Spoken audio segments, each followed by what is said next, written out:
하나님께서는 인류 역사를 통해 매 시대마다 그분의 진리를 계시해 오셨습니다. 이 책의 내용은 하나님께서 인간을 다루신 방법이 시대마다 어떻게 바뀌었는지를 설명하고 있습니다. 이렇듯 하나님께서 인간을 다루시는 방법을 시대별, 주제별로 저술된 책자는 한국에서 이 책자가 최초입니다. 구입을 원하시는 분들은 오프라인 구매는 광화문역 교보문고에서, 그리고 온라인 서점은 가피풀몰과 알라딘, 교보문고 등에서 온라인으로 구입할 수 있습니다. 더 자세한 문의사항은 원거리 사역팀 이메일로 연락 주시고 아래의 고정 댓글에 구매 바로가기 링크를 참고해 주시기 바랍니다. 하나님 말씀 누가복음 9장 6절부터 보시겠습니다. 누가복음 9장 6절.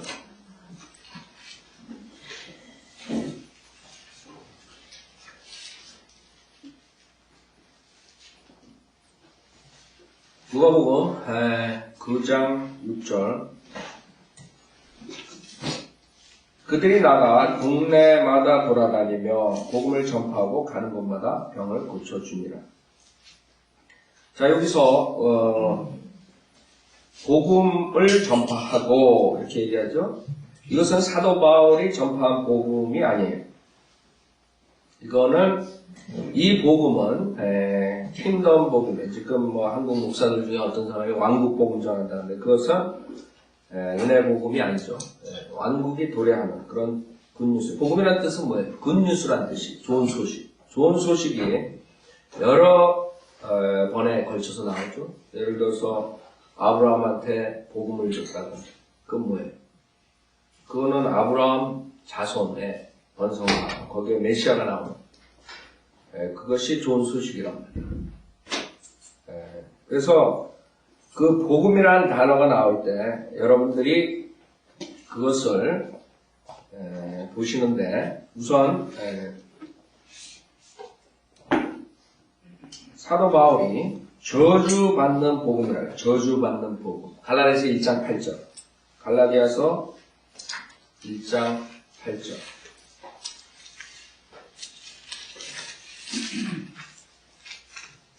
그래서 지금 잘못된 복음을 잘못된 시기에 전파하면 다 성경에 여러 복음이 나오죠?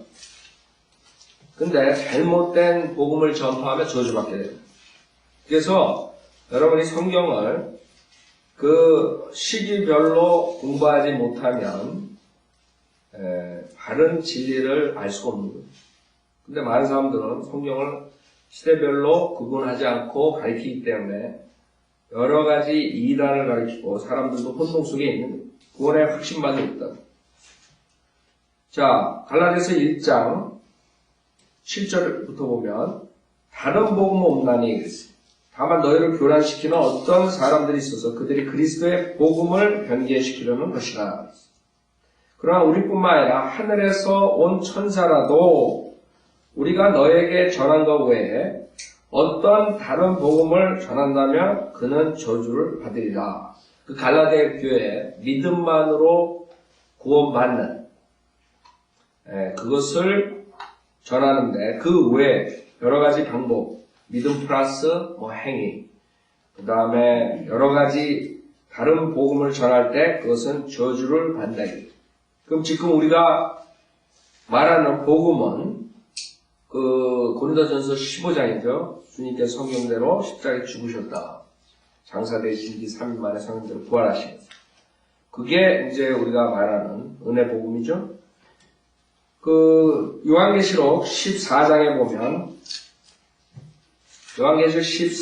보면 영원한 복음이라는 것이 또 나와요. 요한계시록 14장. 그래서 은혜 복음, 교회 시대에 전한 은혜 복음 외에 모든 것을 지금 교회 시대에 전하면 그것은 저주를 받는다. 자, 요한계시록을 보면 대환란 때 상황이죠. 대환란 때는 어떤 복음이 나오느냐. 14장 6절에 보면 또 내가 보니 다른 천사가 하늘 한가운데로 날아가는데 그가 땅에 사는 자들과 모든 민족과 족속과 언어와 백성에게 전할 영원한 복음을 가지고 큰 음성으로 말하기를 이것이 영원한 복음이에요. 대환란 때는 영원한 복음이 나오는데 하나님을 두려워하며, 그쵸?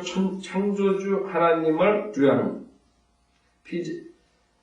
피조물들이 창조주 하나님을 두려워하며 그분께 영광을 돌리라. 이는 그분의 심판의 때가 이르렀음이라. 하늘과 땅과 바다 물의 원천들을 지으신 그분께 경배드리라고 하더라. 자, 이것이 이제 영원한 복음인데, 거기에 우리가 다른 복음을 얘기할 때 또 하나의 나의 복음이라는 것이네. 로마서 16장. 그래서 여러분들이 복음 그러면 사실 사복음서 나오지만 그 복음에 따른 것은 대부분이 킹덤, 왕국 복음이죠. 그 다음에 예수 그리스도의 미래에 일어날 그것을 예언하는, 미래에 주님께서 십자가에서 죽으시는 것, 그 다음에 이제 우리가 은혜로 구원받는 것, 그것에 대해서 우리가 볼 수 있지만 그것은 복음서에서 가르쳤던 게 아니에요. 즉 복음서에서 예수 믿고 십자가의 사건을 믿고 구원받아라 이렇게 설교한 게 아니라, 복음서에 그런 거 있어요? 십자가에서 죽기도 전인데 설교할 수도 없죠. 그 제자들이 죽음과 부활에 대해서 알지도 못했다고, 그렇죠? 자, 그래서 아까 우리가 은혜 복음, 믿음으로 말미암아 은혜로 구원을 받았으니 그 믿음으로 받는 은혜 복음 외에 그 총괄적으로 그 복음을 믿음으로써 사도 바울이 여러 가지 그런 열매, 그 다음에 우리가 받는 축복에 대해서 얘기한 게 나의 복음이에요. 16장 25절을 보면, 로마서 16장 25절을 보면, 이제는 이 신비의 계시대로 나의 복음, 그래서 바울의 복음이라는 거예요. 그래서 이것은 은혜 복음을 포함한 거지만 사실 그거보다 더 그 많은 그런 축복을 말합니다. 예수 그리스도를 믿고 난 다음에 여러분들이 어떻게 되는가? 이제는 이 신비의 계시대로 나의 복음과 예수 그리스도를 전파함에 따라 너희를 경고케 하실 능력 있는 그분께 이 신비의 계시는 세상이 시작된 이래로 감춰졌다가 이제 나타났으며 영원하신 하나님의 명령에 따라 선지자들의 성경을 통하여 믿음으로 순종하게 하고자 모든 민족에게 알려진 것이니. 자, 에베소서 3장 1절에 보면 은혜 복음, 그 다음에 은혜 복음으로 인해서 여러분들이 에베소서 3장 1절에 보면 이게 바울의 복음이라고 그러고 그 다음에 나의 복음이라고 그러는 것이에요. 에베소서 3장 1절부터 보면 이런 까닭에 나 바울은 너희 이방인들을 위하여 예수 그리스도의 죄수가 되었으니 과연 너희를 위해 내게 주신 하나님의 은혜의 경륜을 너희가 들었을진데 이것은 그분이 계시로 내게 신비를 알게 하신 것이며, 자, 이 신비가 뭐냐 이게. 이 신비가 뭐냐 하면 6절이라고. 이는 이방인들이 복음을 통하여 그리스도 안에서 공동 상속자가 되고 한 몸이 되며 그의 약속의 동참자가 된다는 것이니라. 즉 여러분이 은혜의 복음을 받아들임으로써 이런 축복을 받는, 어떤 축복이에요? 유대인뿐만 아니라 이방인들이 그리스도 안에서 공동 상속자가 되고 한 몸이 된다. 아셨죠? 그 다음에 로마서 8장 29절,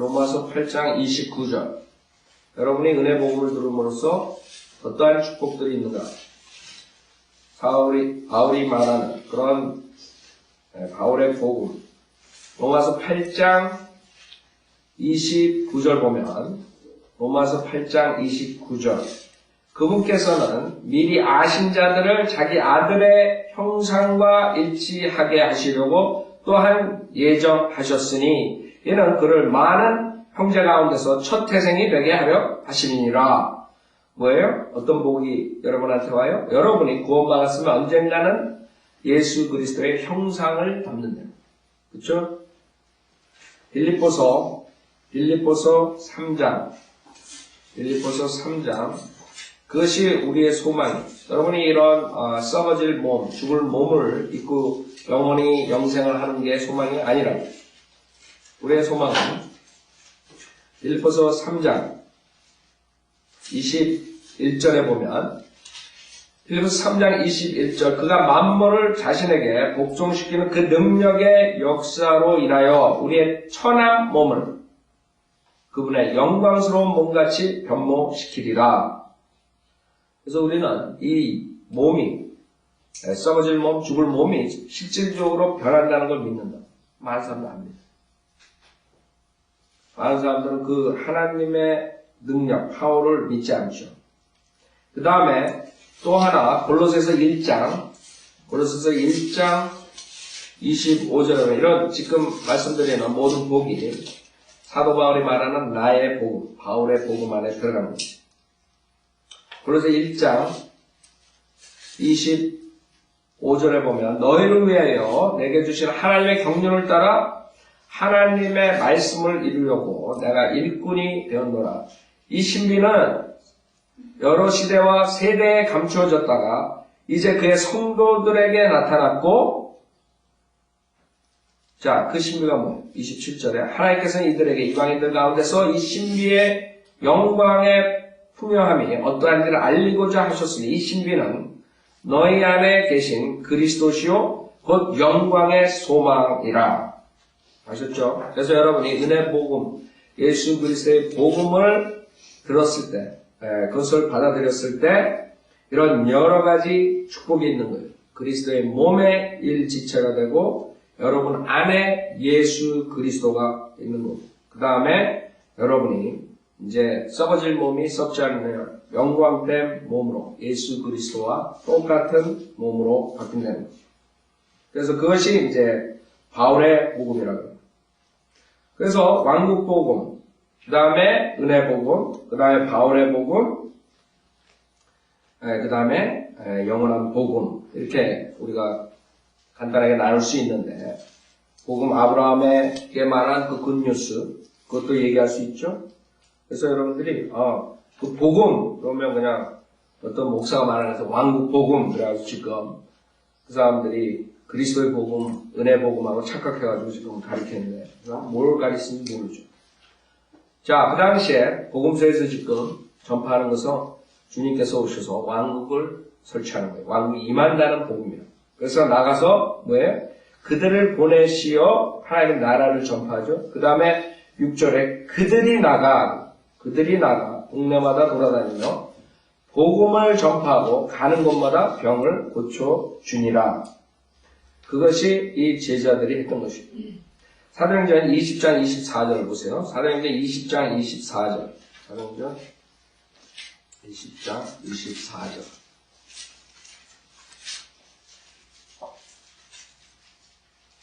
사도 바울이 전한 은혜 복음. 사도행전 20장 24절은 그러나 나의 달려갈 길을 기쁨으로 끝마치고 내가 주 예수로부터 받은 사역, 이것이 이제 사도 바울이 받은 것입니다. 그래서 이 은혜 복음에 그 다음에 그 연관된 여러 가지 신비, 우리 지금 교회 시대에 주님께서 주시는 계시, 이런 모든 것들은 사도 바울이 직접적으로 받은 것입니다. 그 전에 베드로가 받은 거예요. 사도 바울이 받은 거예요. 무슨 말이에요? 사도 바울 전에는 이 은혜 복음이 정확하게 선포될 수가 없는 상황이었어요. 그래가지고 사도행전 2장에서 베드로가 전파하는 그것은 유대인에게 하는 것이죠. 그 사람들은 뭐라 했어요? 회개하고 침례, 물 침례를 받아야지 성령을 받는다 이렇게 했다. 여러분 지금 그렇게 설교해? 안 합니다. 그러나 그 당시에 베드로는 그것을 전파했단 말이에요. 여러분 그 차이점도 알아요. 사도행전 20장 24절에 분명히 이것은 사도 바울이 전파한 것입니다. 주 예수로부터 받은 사역, 직접 받았다. 실질적으로 사도행전 9장에서 구원받고 그 다음에 주님한테 훈련을 받았죠. 계시를 받았다. 그 하나님의 은혜의 복음을 증거하기 위해서라면 이런 일을 전혀 개의치 아니할 뿐 아니라 나의 생명을 조금 더 아끼지 아니하노라.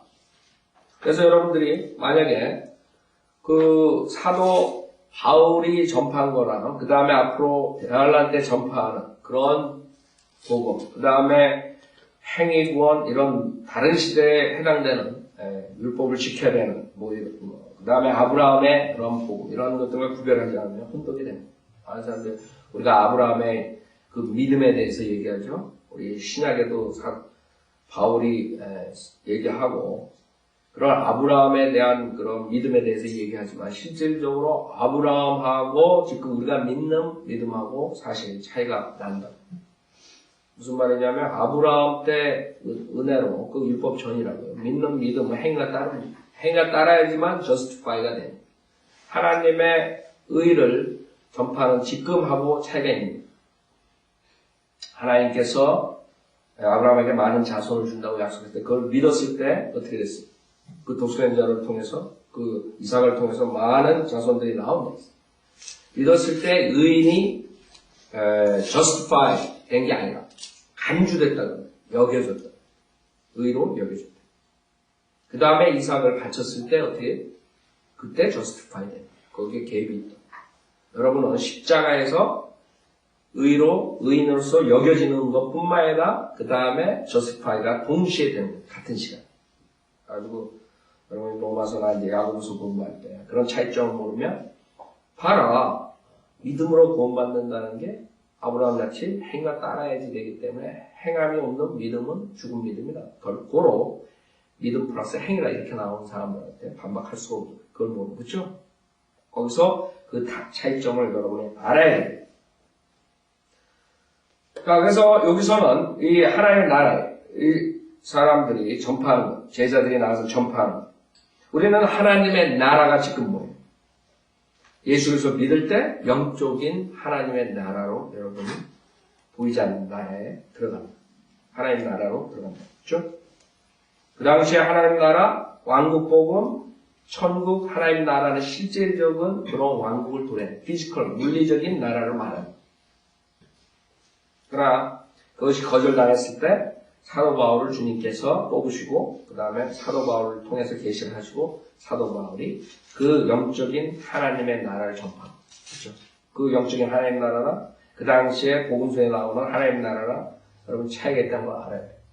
실질적으로 그 하나님의 나라, 영적인 게 먼저 와야 되지. 하나님께서 세상을 통치하려면 영적인 나라, 물리적인 나라가 같이 도래해야 돼요. 주님께서 있었을 때는 그걸 두 가지를 다 전파했다. 근데 물리적인 그런 눈에 보이는 그런 왕국을 거절했잖아요. 그래서 이제는 사도 바울이 나가서 그 영적인 것만 전합니다.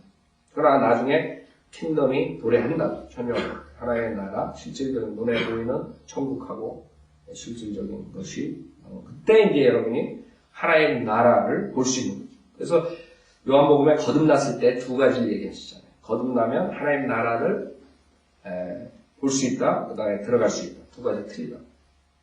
여러분 볼 수 없어요, 지금. 그러나 천정왕국 때는 본다. 그 하나님.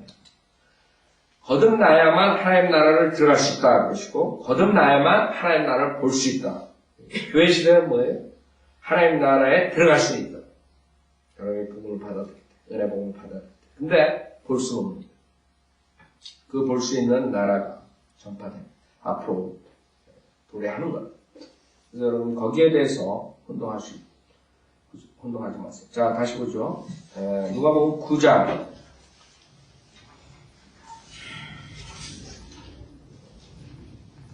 7절. 그때 영주 헤롯이 주께서 행하신 모든 일을 듣고 당황해 하니, 얘는 어떤 사람들이 말하기를 요한이 죽은 자들로부터 살아났다고 하고, 어떤 사람들은 엘리야가 나타났다고 하며, 또 어떤 사람들은 옛 선지자들 가운데 한 사람이 다시 살아났다고도 함이라. 헤롯이 말하기를 요한을 내가 못 배웠거늘 이런 일이 내게 들리니 이 사람은 누구인가? 라고 하며 그를 보려고 하더라. 헤롯이 궁금합니다. 왜? 요한을 자기가 죽였는데 또 사람들의 루머에 요한이 나타났다. 그 다음에 엘리야가 나타났다. 그 다음에 어떤 옛 선지자 중에 하나가 나타났다. 이런 식으로 얘기를 하는 거예요. 마가복음 6장 보세요. 자세하게 나오는데 마가복음 6장. 그때 헤롯이 침례 요한을 죽이는 장면이죠.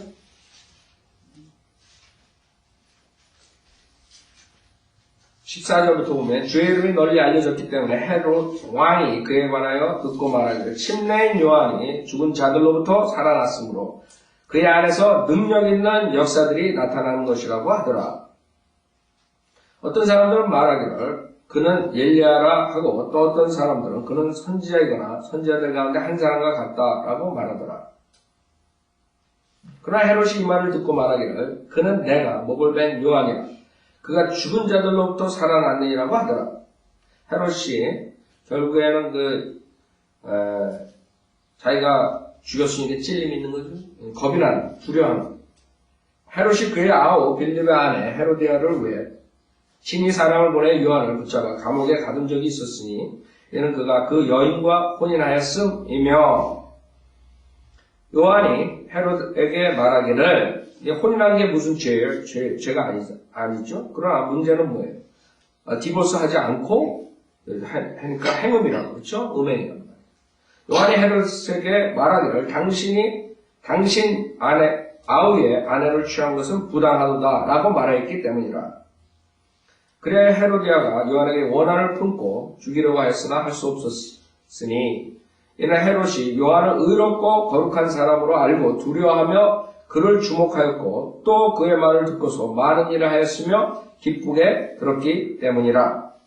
사실 헤롯은 그 전에는 이런 지금 있는 사건 전에는 그 요한을 의롭고 거룩한 사람을 알 때 요한이 설교하는 게 맞는 거예요.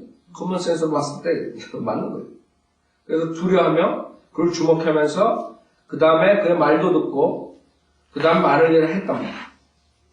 고마웠다는 게 아니죠. 고마운 건 아닌데 분명하게 헤롯은 요한이 바른 사람이에요. 그 정도는 알았던 거예요. 21절에 보면 마침 좋은 기회가 왔으니 헤롯이 그의 생일에 그의 고관들과 군 지휘관들과 갈릴리 유지들에게 연회를 베풀었더라. 그때 앞서 말한 헤로디아의 딸이 나와서 그 헤롯과 음행한 헤로디아의 딸이 나왔어. 춤을 추어 헤롯과 또 그와 함께 앉아있는 사람들을 기쁘게 한지라. 왕이 그 소녀에게 말하기를 무엇이든지 내가 원하는 것을 나에게 구하라. 그러면 내가 너에게 그것을 주리라고 하고 또 그가 그 소녀에게 맹세하기를 무엇이든지 내가 나에게 구하는 것을 내게 주리라. 내 왕국의 절반까지라도 주리라고 하니라. 자, 사람들이 결국에는 자기가 브레이드 할 때, 교만할 때 문제를 일으키는 거죠. 문제를 일으킨다. 거기에 들떠가지고 오케이, 내 왕국의 절반까지 주겠다. 말을 헛나간 거죠. 신중치 못하게 한 거죠.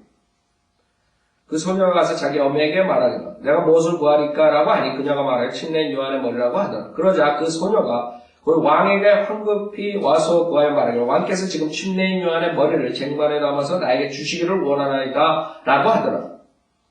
이렇게 난처하죠. 왕은 심히 난처했으나 자기가 한 맹세와 또 자기와 함께 앉아있는 사람 때문에 그 소녀의 청을 거절하고 싶지 아니한지라. 결국 인간은 막다른 골모였을 때 하나님 말을 듣느냐 아니면 자기를 생각하나 자기로서 생각하나. 그게 문제다. 분명히 요한이 옳은 걸 안다는 거예요. 그러나 자기가 지금 문제 차이는 그러니까 자기 체면을 위해서 결국에는 하나님 말씀 옳은 것을 버리는 거예요. 그게 인간의 모습들이라고. 그래서 인간이 구원을 못 받는 거예요. 여러분이 나가서 설교하고 구령하고 사람들한테 예수 증거할 때 사람들이 알면서 속으로 물론 반대하는 마음도 있지만 한 구석에서 저 사람들이 말하는 게 그럴듯한데 헤롯처럼 맞는 것 같은데 이러면서도 자기가 처한 생활이 그러지 못하니까 거절하는 거예요. 자기 셀피시한 이유 때문에 그 중요한 구원과 진리를 버리게 돼요. 이게 인간의 모습. 비참하죠. 27절에 왕이 즉시 사형 집행에 한 명을 보내 요한의 머리를 가져오라고 명령하니 그가 가서 감옥에서 요한을 못 베어 그의 머리를 쟁반에 담아다가 그 소녀에게 주니 그 소녀가 그것을 자기 어머니에게 주더라. 요한의 제자들이 그 소식을 듣고 와서 그의 시체를 가져다가 무덤에 장사하니라. 지금 그 요한이 이 죽음에 대해서 목이 베었다 그러죠.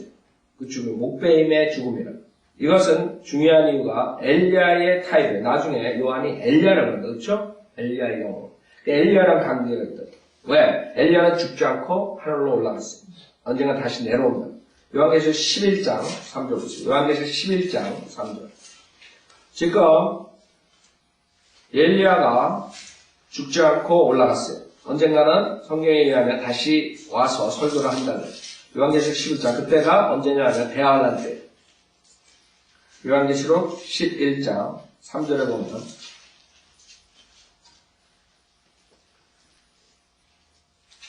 요한계시록 11장 3절 내가 나의 두 증인의 권세를 주리니 두 증인이 나오죠. 이 두 증인이 누구예요? 이제 그 답이 나온다. 그 밑에 그러면 그들이 굵은 베옷을 입고 1260일을 예언하리라고 하더라. 자, 이들은 1261년 3년 반이죠. 이들은 땅에 하나님 앞에 서 있는 두 올리브 나무의 두 촛대니라. 누구든지 그들을 해치려고 하면 그들의 입에서 불이 나와 그들의 원수를 삼키리니 누구든지 그들을 해치려고 하면 반드시 이와 같이 죽게 되리라. 이들에게는 하늘을 닫는 권세가 있어서 그들이 예언하는 동안 비를 오지 못하게 하고 누구예요? 엘리야. 그 다음에 불, 모세, 엘리야. 불이 나온 게 엘리야하고 모세가 그런 표적을 행했다.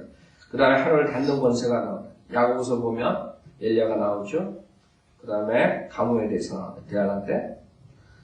그들이 예언하는 날 동안 비를 오지 못하게 하고 물을 피로 변하게 하는 모세죠. 출애굽기에서 물을 피로 변하게 하는.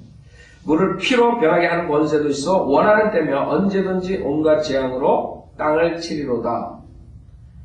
또 그들이 자기들의 증거를 끝마칠 즈음에 끝없이 깊은 구렁에서 올라오는 짐승이 그들과 전쟁하여 그들을 이기고 또 죽이리라. 어떻게 되냐면 대환란 때 1263년 반 동안 엘리야하고 모세 율법을 대표하는 모세가 선지서를 대표하는 엘리야가 나와서 설교합니다. 그때 제가 말씀드린 것처럼 예수 그리스도에 대해서 설교할 거예요. 구약에 많은 그 조상들이 말한 그분이 이분이다. 니네가 잡아 죽였다. 제가 저번 때 말씀드린 제 생각에 히브리서가 정확하게 거기에 해당되죠. 히브리서를 설교할 때 그 사람들이 그것을 받아들이지 않을 때 하늘에서 불이 나와서 그 사람을 죽일 거라. 그러면 거기에서 남은 자들이 돌아올 거라. 그래서 가장 결정적인 시대에 그 소수들이 대부분의 주시들은 적그리스도를 숨긴다. 그러니까 결국엔 저주받는데 그 소수들은 결국에는 이 두 증인이 나와서 하나님의 말씀을 증거할 때 거기서 돌아오겠죠. 자, 그래가지고, 받아들이지 않는 사람들은 이제 표적으로서 불이 나와서 죽인다는 거죠. 근데, 나중에 어떻게 되냐면, 이 사람들이 죽는 거예요. 적그리스도한테.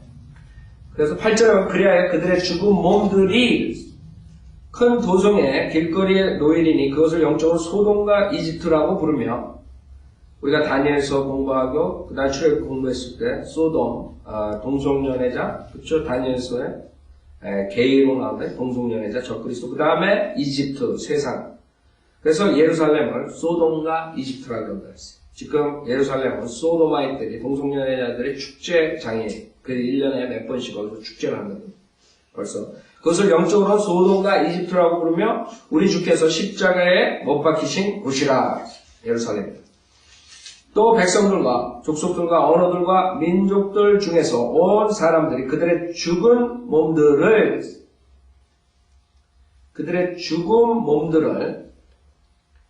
사흘 반 동안 구경하며 즉 어떻게 했어요? 여기서 죽은 몸 나온다. 그 죽은 몸들을 무덤에 장사하는 것을 허락하지 아니하리라. 그러니까 그대로 놔두는 거예요. 그러니까 죽은 몸이 있다. 어떻게 됐겠어요? 네? 머리가 어떻게 됐겠어요? 죽은 몸이 있단 말이에요. 3번씩이나 나온다고요. 그러니까 목베임의 죽음이에요. 지금 요한이 엘리야의 탈빈 요한이 어떻게 죽었어요? 목베임으로 죽었대요. 그래서 나중에는 목베임의 죽음을 당한단 말이에요. 요한계시록 20장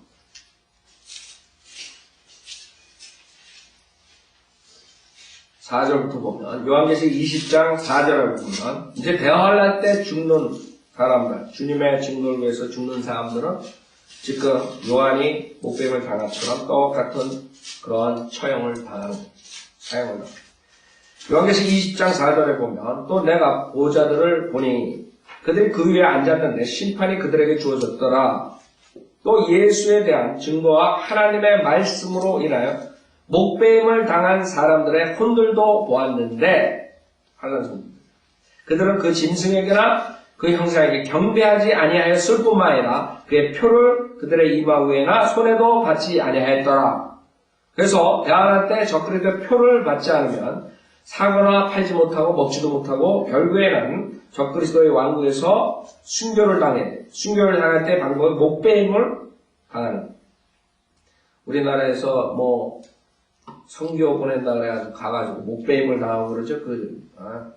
중동지방에 가가지고 목배임을 당한 사람들의 흔들도 보았는데 그들은 그 짐승에게나 그 형상에 경배하지 아니하였을 뿐만 아니라 그의 표를 그들의 이마 위에나 손에도 받지 아니했다. 결국에는 대환란 때 믿음을 지키려면 어떻게 돼요? 결국에는 죽어요. 도망가요. 적그리스도 왕국에서 적그리스도 표를 받지 않고 있다가는 잡혀서 목배임을 당합니다. 자, 그것이 지금 요한의 시츄에이션이에요. 누가복음 9장 보면 그것에 대해서 지금 얘기하는 거죠. 누가복음 9장 다시 보세요. 자, 그래서 이 사람들은 요한이 죽은 자들로부터 살아났다. 그 다음에 어떤 사람은 엘리야가 나타났다. 또 어떤 사람은 옛 선지자 가운데 한 사람이 다시 살아났다. 이런다. 이때 헤롯이 뭐라 그러냐면 9절에 보면 헤롯이 말하기를 요한을 내가 못 배웠거늘 이런 일이 내게 들리니 이 사람은 누구인가 라고 하며 그를 보려고 하더라. 헤롯은 예수 그리스도를 보려고 했어요. 헤롯은 굉장히 지금 많은 사람들을 대표해요. 의심 많은 사람들. 의심하는. 하나님의 말씀을 의심하고 그 다음에 궁금한 게 있고 이런 사람. 그런데 결국 궁극적으로 진리를 못 찾는 그런 현대인들이 궁금도 해요. 그 다음에 보고도 싶어요. 알고도 싶어요. 그런데 결국에는 의심 이런 걸로 인해서 양심의 그런 화인맞은 그런 양심, 그런 더러운 양심 이런 걸로 해야 결국엔 진리를 찾지 못하게 되는 그런 모습이에요. 여기서 헤롯이 그를 보려고 하는데 실질적으로 예수님을 본다고.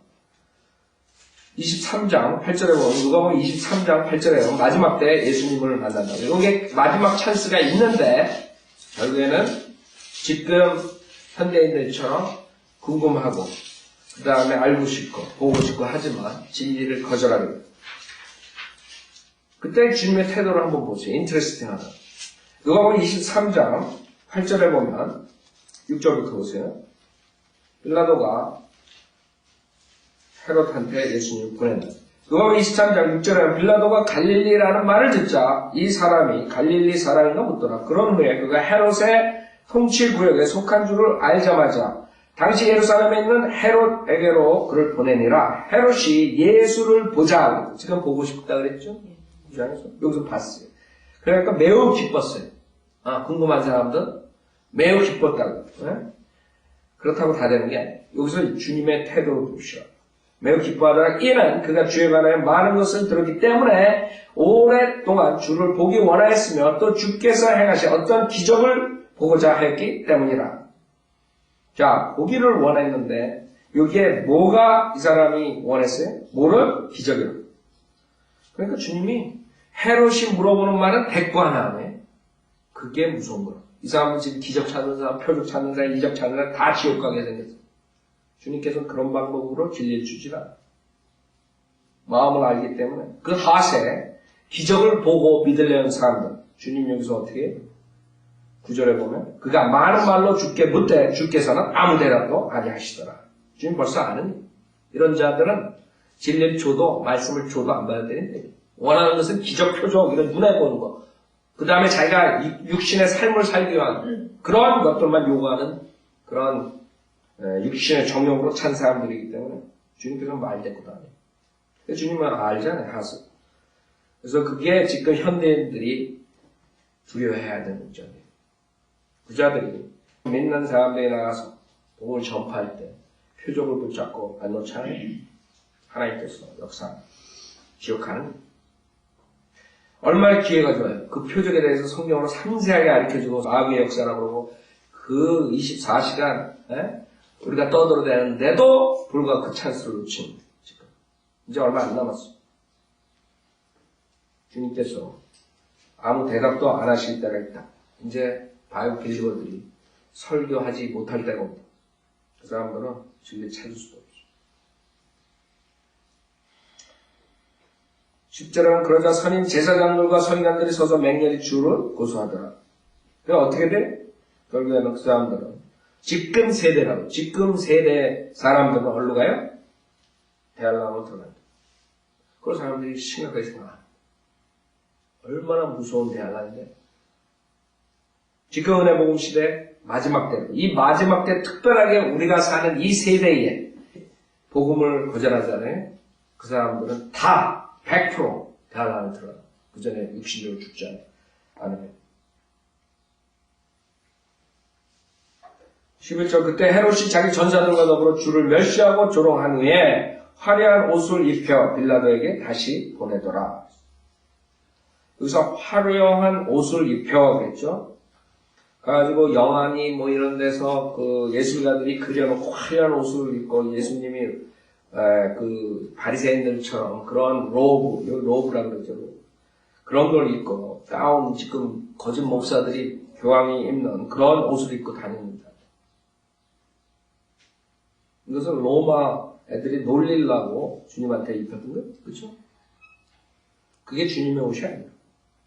로브라는 단어 쓰지가 않아요. 예수님의 옷을. 가먼이라는 단어 쓰고 베스처라는 단어 쓰죠. 그 다음에 레이먼트라는 단어 쓰고 크로딩이라는 이런 네 가지 단어를 쓰지 로브라는 단어 쓰고. 지금 모든 예술가들 하는 모든 그리는 예수는 성경에 나온 예수가 아니에요. 그 예수는 다른 예수. 그리스도. 나중에 그리스도가 나와요. 그 그리스도가 자기가 하나님이라고. 예수님이 2000년 전에 자기가 하나님이라고 했듯이. 근데 그때 하나님이라고 성전 안에 들어가 있을 때 수많은 사람들이 그 그리스도를 경배해요. 정확하게. 그러니까 실전에 보면 빌라도와 헤롯이 전에는 서로 적대 관계였는데 그날은 서로 친구가 되냐고 했어요. 이게 지금 세상 사람들이 하는 것이다. 세상 사람들이 전쟁하고 있잖아요. 싸우고 난리가 나죠. 그러다가 바이블 빌리버들이 나오면 다 하나가 돼가지고 바이블 빌리버들을 핍박하게 됩니다. 이게 세상 사람들의 모습이에요. 빌라도 헤롯은 원수였어요. 근데 예수 그리스도에 한해서는 둘이 합치는 그 모습들. 그 인간이 1918년에 기구를 만들고 1945년에 기구를 만들고 그래가지고 이 사람들이 평화를 유지하려고 그러죠. 그러나 이 사람들이 평화를 유지하게 만든 그 기구에서 어떤 일들이 일어나겠어요? 그 사람들. 그런 기구를 만들 때 이 사람들이 그 기도를 어떻게 하겠어요? 제1차 세계대전이 끝나고 그 기구를 만들었을 때 이 사람들은 기도를 할 때 예수 그리스도의 이름으로 기도를 할 수 없게 됐어요. 그렇죠? 1918년부터 예수 그리스도의 이름으로 기도할 수가 없게 됐어요. 왜냐하면 그 기구를 만드는데 다른 나라에 그 오가니제이션에 다른 나라 사람들이 다 들어오는데 거기에는 예수 그리스도가 하나님이라는 것을 믿지 않는 다른 나라 사람들이 있는 모슬렘이니 하다못해 유대인이 그러니까 예수 그리스도의 이름을 빼버리고 그냥 가세의 이름으로 기도합니다. 오바마가 지금 말하는 그런 식으로 God bless you 할 때 걔가 말하는 가시랑 내가 아는 가시랑 틀리단 말이에요. 그렇죠? 얼마든지 얘기할 수 있는 거예요. 근데 2차 세계대전 나고 그 다음에 이제 유엔을 만들었을 때는 이제 가시로도 기도를 못하는 거예요. 왜? 가시를 안 믿는 사람들까지 다 들어왔고 그러니까 가시가 없어질 뻔해요. 기도하는데. 여러분 우리 군대 갔을 때 밥 먹기 전에 감사히 먹겠습니다. 감사히 먹겠습니다. 우리가 기도할 때 구원받은 사람들이 하나님한테 감사함으로 기도하고 먹잖아요. 그거랑 같아요? 아니요. 저도 구원받지 못했을 때 군대 가서 우리가 밥 먹기 전에 항상 그걸 해야 돼요. 그걸 안 하면 큰일 난다. 그렇죠? 그 사람들이 군대에서 하는 감사함, 그건 한국 군대에서 하는 그런 감사함은 어디로 가는 거예요? 지금 우리가 크리스찬들이 식사할 때 감사하다는 그 기도 가는 그런 거랑 틀린 거죠. 마찬가지예요. 지금 세상은 수많은 사람들이 크리스찬이에요. 수많은 사람이 기독교인이에요.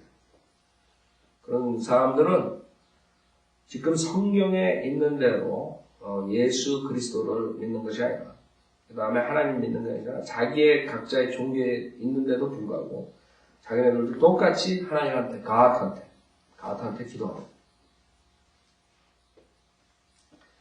우리 성경에 나오는 가시랑 그 사람들이 말하는 가시랑 틀려요. 성경에 지금 뭐 빌리그램 그 다음에 라버 슐러 이런 애들 그 TV에 나와가지고 기도할 때 맨 끝에 Pray in Jesus' name 이 말이 싹 빠졌다. 그냥 기도한 다음에 그냥 아멘 그걸 끝나요. 아멘. Jesus' name 없어져 버렸어요. 교회에서 점점 없어져요. 우리가 이 진리를 수호한다는 게 그렇게 중요한 것이에요. 자, 그래서 9절 헤롯이 말하기를 요한을 내가 못 배웠거나 이런 일이 내게 들리니 이 사람이 누군가라고 하면 그를 보려고 하더라. 오늘 여기까지 하죠.